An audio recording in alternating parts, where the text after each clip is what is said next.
Naik dulu.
Mengenal P5 PPRA atau Proyek Penguatan Profil Pelajar Pancasila dan Profil Pelajar Rahmatan Lil Alamin. Hai teman kece, mungkin kalian sudah pernah dengar ya tentang pelajar Pancasila dan pelajar Rahmatan Lil Alamin. Kalau belum, bisa simak dua video ini. Pelajar Pancasila dan pelajar Rahmatan Lil Alamin merupakan pelajar madrasah yang memiliki kompetensi dan sekaligus memiliki karakter Pancasila, bertakwa, berakhlak mulia, dan mengamalkan nilai-nilai agama secara moderat. Sekarang gimana nih caranya supaya kita bisa menjadi seorang pelajar Pancasila sekaligus pelajar Rahmatan Lil Alamin? Dalam kurikulum Merdeka, ada banyak aktivitas yang bisa dilakukan di sekolah dengan tujuan membentuk dua profil tadi. Bukan hanya aktivitas belajar di kelas, tetapi ada juga ekstrakurikuler dan kokurikuler yang namanya Proyek Penguatan Profil Pelajar Pancasila dan Profil Pelajar Rahmatan Lil Alamin atau biasa disingkat dengan P5 PPRA. Wah, apa itu P5 PPRA? P5 PPRA adalah pembelajaran berbasis proyek yang bertujuan membangun sikap pelajar Pancasila sekaligus nilai-nilai pelajar Rahmatan Lil Alamin. Ada 7 tema P5 PPRA, yaitu bangunlah jiwa dan raganya, berekayasa dan berteknologi untuk membangun NKRI, Bhinneka Tunggal Ika, gaya hidup berkelanjutan, kearifan lokal, kewirausahaan, dan suara demokrasi. Untuk Madrasah Aliyah Kejuruan, ada tema tambahan wajib, yaitu kebekerjaan dan budaya kerja. Dalam setahun, sekolahmu akan memilih paling tidak 2-3 tema proyek untuk dilaksanakan semua siswa di sekolah. Nah, sekarang apa saja yang akan kamu lakukan ketika sedang menjalankan P5 PPRA? Pertama, kamu cari tahu dulu nih permasalahan nyata di sekitarmu yang berkaitan dengan tema yang dipilih. Misalnya, dipilih tema gaya hidup berkelanjutan. Dari pengamatanmu, ternyata masih banyak anak yang membuang sampah sembarangan atau sampah yang menumpuk di tempat pembuangan. Jadi di sini, gurumu akan mengarahkan kamu untuk memahami masalahnya. Misalnya dengan membaca artikel, menonton video, atau mungkin mengundang pembicara dari luar sekolah. Lalu, kamu bisa diskusi dengan teman atau melakukan riset tentang dampak dari sampah dan cara mengolah sampah yang tepat. Misalnya, dampak sampah adalah mencemari lingkungan, menjadi sarang penyakit, atau menyebabkan banjir. Sementara cara mengolah sampah yang tepat adalah dengan mencegah timbulnya sampah, memilah sesuai jenis sampah, dan mengolah sampah menjadi benda yang bermanfaat.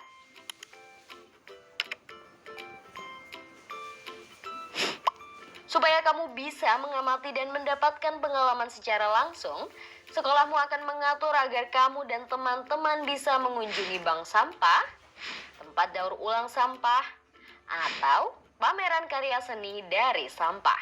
Setelah itu kamu akan diarahkan untuk menunjukkan hasil penemuanmu dengan membuat karya nyata, misalnya tempat sampah warna-warni, kompos dari sampah organik, hiasan dan barang sehari-hari dari hasil daur ulang sampah, hingga poster dan video ajakan untuk mengolah sampah dan peduli lingkungan. Selanjutnya, pihak luar seperti orang tua atau masyarakat di sekitar sekolahmu akan diundang untuk mengunjungi pameran hasil karya dari semua siswa. Wah, menarik ya! Membangun kepedulian terhadap masalah sampah ternyata bisa dilakukan melalui berbagai kegiatan. Jadi, dari contoh tadi, jelas kalau dalam P5PPRA, aktivitas belajar dilakukan dalam proyek dunia nyata yang dekat dengan keseharianmu. Lalu, kamu sendiri akan banyak belajar aktif dengan melakukan riset dan diskusi, kunjungan, dan menciptakan karya nyata. Di akhir, kamu akan menilai pembelajaranmu sendiri, serta menerima umpan balik dari teman, guru, dan pihak luar yang mengunjungi pameran hasil karyamu.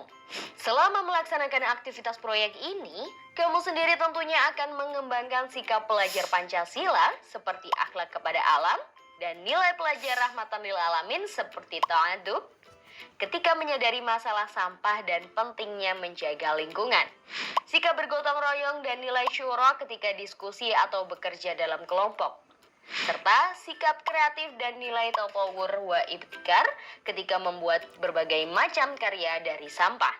Dan jangan lupa juga untuk tetap meneruskan semua praktik baik dalam proyek tadi di kehidupanmu sehari-hari ya. Nah, setelah mendengar semua tadi, apa pendapatmu tentang P5PPRA? Yuk share di kolom komentar. Kejar cita, kejar ilmu, raih cita.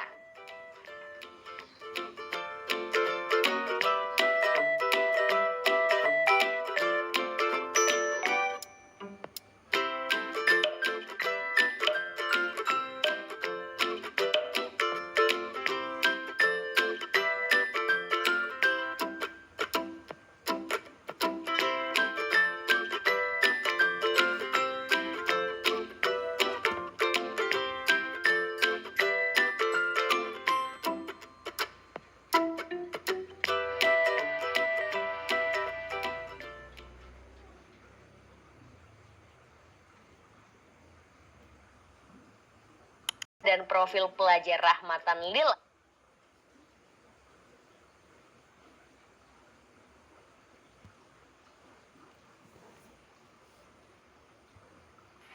Halo teman-teman, kali ini kita akan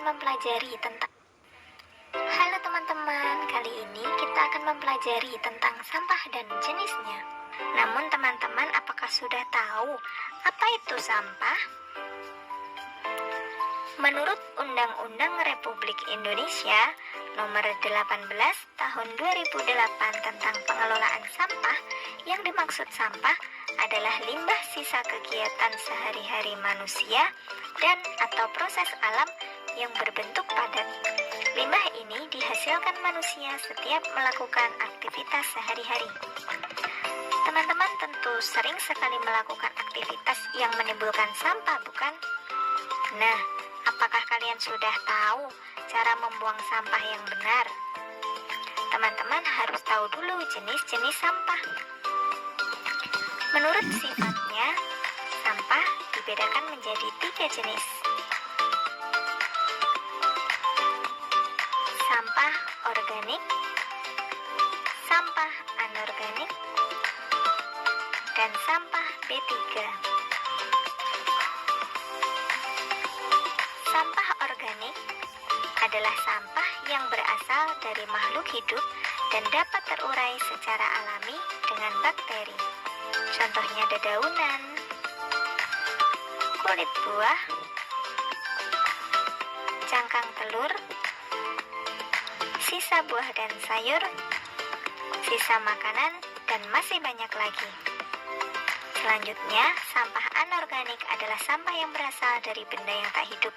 Sampah jenis ini memiliki karakter yang sulit membusuk dan tidak dapat terurai. Contohnya, kaleng bekas, botol minuman plastik, kemasan styrofoam, benda yang terbuat dari kaca, dan masih banyak lagi. Sekarang kita pelajari sampah B3, yaitu sisa produk yang berasal dari rumah tangga dengan sifat dan konsentrasi yang dapat mencemarkan dan merusak lingkungan hidup.